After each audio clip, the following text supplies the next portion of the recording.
Hello, and welcome back to the Detours in Music podcast. My name is Laura Rupel, and today we are actually heading back to season 2, featuring Emily Beare, the newly appointed second oboist of the Cincinnati Symphony Orchestra. I had a lovely time chatting with Emily, and I can't wait for you to hear the episode. Hi, I'm Emily Beare, and I play second oboe in the Cincinnati Symphony Orchestra. Can you talk about your start in music? Sure. I started playing the oboe when I was 10. I had played the recorder for a little while, but I was really bad and I didn't practice. And so when it came time to choose an instrument, I chose the oboe because my older sister played clarinet, and I did want to be like her, and I wanted to play the clarinet, but she didn't want me to copy her. Mm-hmm. So I chose the oboe because it looks a lot like a clarinet to a 10-year-old, mm-hmm. and she was okay with that. And it also sounded really nice. I'd heard it in a couple of little concerts here and there, and I was always really intrigued by the beautiful sound. Were you playing in a band, or was it just private lessons? Yeah, I didn't take private lessons for the first couple of years. I just learned in a band. It was a very small band, but they had very wonderful, supportive teachers that, really encouraged us to keep going and work hard. Yeah. I think a lot of people are disencouraged from playing oboe straight away. So I think Yeah, a lot of people are asked to start on clarinet or flute or something, saxophone, mm-hmm. Yeah. When did you realize that music is something you wanted to go into? Yeah, it wasn't an all of a sudden decision for me. It was very gradual. I mentioned my sister, she had already begun a degree in music and clarinet performance when I was starting to get serious in high school. So I kind of saw what that was like, and it did look appealing. But I think the real deciding factor was I started studying with the principal oboe in the National Symphony, around my junior year of high school or so. And I had the opportunity to go and hear him play in the orchestra almost every week. Mm. And sometimes we would get to sit next to the people in the orchestra and play with them. My lessons were the highlight of my week. He was so inspiring and encouraging. He gave me so much extra time. He was generous, and he really opened my eyes to all sorts of things that I just never thought of before with music, with the oboe. So he really gave me a lot of tools that I felt like I was more equipped to study music if I wanted to. And he also just inspired me where I was like, oh, I want to do this, because he made it look really fun. Yeah. Where did you choose to attend school? I went to Juilliard for both of my bachelor's and my master's degrees. And who did you study with there? I studied with Nathan Hughes for both of those degrees. Okay, cool. What drew you to Juilliard's program? Well, it's a good program. I think obviously the name is appealing, but I think more than anything was hearing recordings of the teachers, mm-hmm. and just, again, being really inspired by their playing. And then I had the opportunity to take a couple of lessons with them before I decided to apply. Mm-hmm. And I really just thought they communicated their philosophy of oboe playing really, really well. Mm. And I was inspired by that. So it was kind of a great fit, right? You have dedicated teachers, a really thorough curriculum, a great school. What is something you struggled with in that undergraduate degree? Feels like I struggled with a lot of things. I think probably the biggest thing would be just juggling so many things. Mm-hmm. Especially I think in your undergrad degree, there's more classes. You're learning a lot more fundamental things that can be long-term projects are a little harder to grasp. Mm-hmm. And it felt like I was just getting all sorts of information, good information, but I just didn't necessarily have the time or the space to just kind of absorb it. Mm-hmm. And even now I feel like I'm still kind of absorbing a lot of that information. There was so much great stuff that I learned, but we all need time to kind of just understand it and implement it. Mm-hmm. I feel the same way.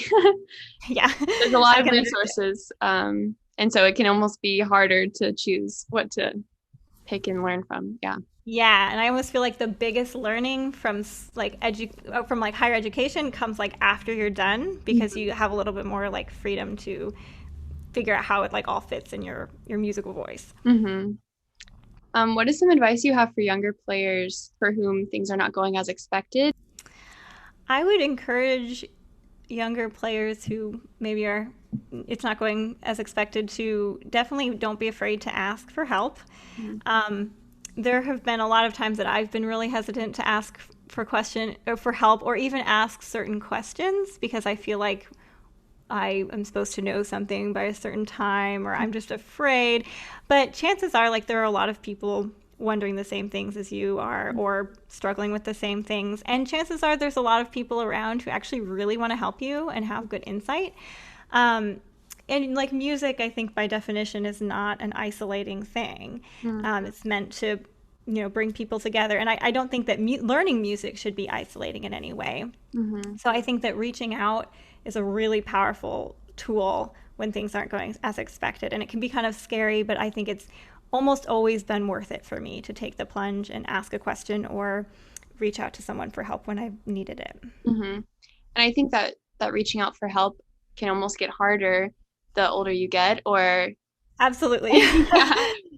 Yeah, we definitely feel like we're supposed to know things when we get older, but in reality, we all still have questions, and there's really no endpoint with the questions. Have you changed your career focus? Maybe not yet. Yeah, not yet. But as we've talked about, like, life is unexpected. Who knows? So, is there anything you can kind of predict as like a future interest you might have? Well, I would love to do more teaching as time goes on. Like, as I mentioned before with reaching out, I've had a lot of people who have been that person for me. And it's always been a desire to sort of pay that forward and be that for someone else. And then similarly, are there detour moments in your life that you can think of? Yeah, as I was reading this question, I was thinking about like the word detour. And I'm not sure I identify with that word in particular. I think that a detour implies that there's like a right path that we should be on, and that like anything else is kind of it's not right and we have to get back to it. Whereas I think that actually, especially when you pursue music and there's just a lot of unknowns going into it, especially now with everything going on, I think those like twists and turns and those detours, so to speak, they're just kind of part of it. And anything that we do that kind of looks like, oh my gosh, is this a detour from like the right thing? No, that's just kind of how it is. And I think this pandemic is a really good example because it kind of felt like a detour when it happened. But in actuality, I think it's been a really good opportunity, at least for me, to revisit why I like music. And I think it was necessary to have that time so it wasn't actually a detour. It's actually sort of like a pocket of space and time to fall in love with the oboe again. And I really needed that. So even though it felt a little disruptive at the time, I think a better musician because of it. Yeah. I think that's part of what's really cool to talk about with people, moments that felt like detours or felt like they were knocked off the path, is that usually those are the moments that make you better and that you can look back fondly on, or where you grew the most. And I think the pandemic for a lot of people has either positively or negatively like shown us what matters, and in a way that we might not have known before. Yeah, absolutely. Especially because usually our lives are so busy with different auditions and recitals and gigs and stuff, and just to not have any of that for a little while, it does give perspective on what's important, how we're using our time, why we're doing this thing in the first place. What brought you into the job you're in today? I think time, as we talked about, has been really helpful. Good teachers and some good luck. I think all of those three things have contributed significantly. As we talked about with like the pandemic, I think simply having time and space to experiment and sound bad for a little while, I think that's really important. That's really, I think, essential to getting better as musicians, is just giving ourselves permission to experiment. And again, there can be so much emphasis on just go, do the next thing. That I don't know, I don't think a lot of us take the time to just deliberately sit down and try to figure out, okay, what are the problems here? What kind of tools do I have to solve them? And then ultimately just like, listen to music for fun, play music for fun. Yeah. So time, I think, has been really helpful for me to absorb information from my teachers, from experiences. And then having those teachers, I think, we talked a little bit about like that support system, I think is super important. Having people to ask questions when you're struggling, to call up, get advice, send recordings to them. I don't know what I would do without those people. And like no one is successful alone. So having that support system, I think for me at least, has been really important. Yeah. I guess more specific to oboe, you have advice about the audition circuit and that that phase of life. It's hard. It's a hard chapter, but it can also be empowering to try to fix problems, get different perspectives. I think it does get a little bit easier with time when you just have familiarity with the process. And again, I think luck does kind of have a part in that. That I'm not sure everyone would agree with that, but in my experience, at least like with the Cincinnati Symphony, there was a tremendous amount of luck in that it was the last audition that happened, or one of the last auditions that happened before everything shut down. And in general, like I've taken enough auditions to know that, you know, the read just has to be just right at that right minute that you walk on stage, and like you have to be in the right mindset.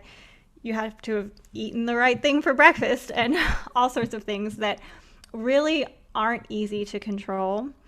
So maybe keeping in mind the things that you can control versus the things that you can't, I think has been helpful in my process. People put pressure on themselves to like have everything lined up perfectly before the audition, but of course, like you mentioned, the day of, there's a lot that you can't predict. Yeah. My Airbnb actually got broken into the night before my audition for this orchestra. So that was not expected and definitely threw me for a loop. So you just really cannot plan everything. Yeah. That might have actually helped because maybe you were I think so. Yeah. Kind of just like whatever happens, happens. What are your current goals for your position in the CSO or for the field of music in general? Yeah, I really want to be a lifelong learner as a musician, as a reed maker. It's easy as a reed maker because there are so many different things to think about.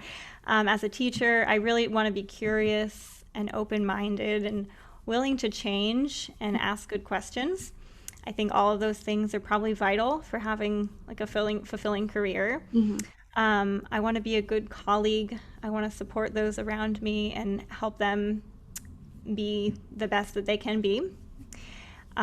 With that being said, I also like I don't want perfect to be the enemy of the good. It's really easy, I think, as oboe players, especially since we're always like searching for like the perfect piece of cane or piece of equipment. And that striving is good. It's necessary to what we do, but it's also important to not let perfection get in the way of excellence. So that's something I have to remind myself of often.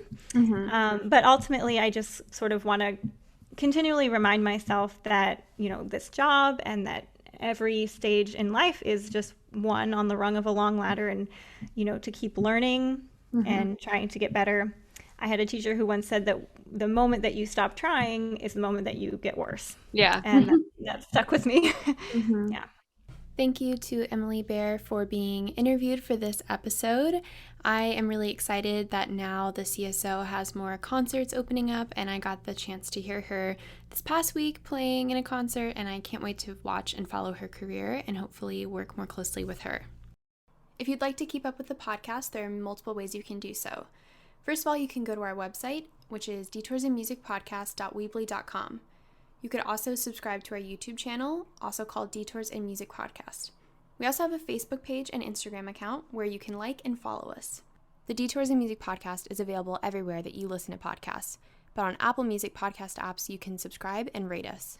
If you ever want to get in touch with me and give more direct feedback, you can email me at detoursinmusicpodcast@gmail.com. As always, thank you for listening, and I hope you catch the next one.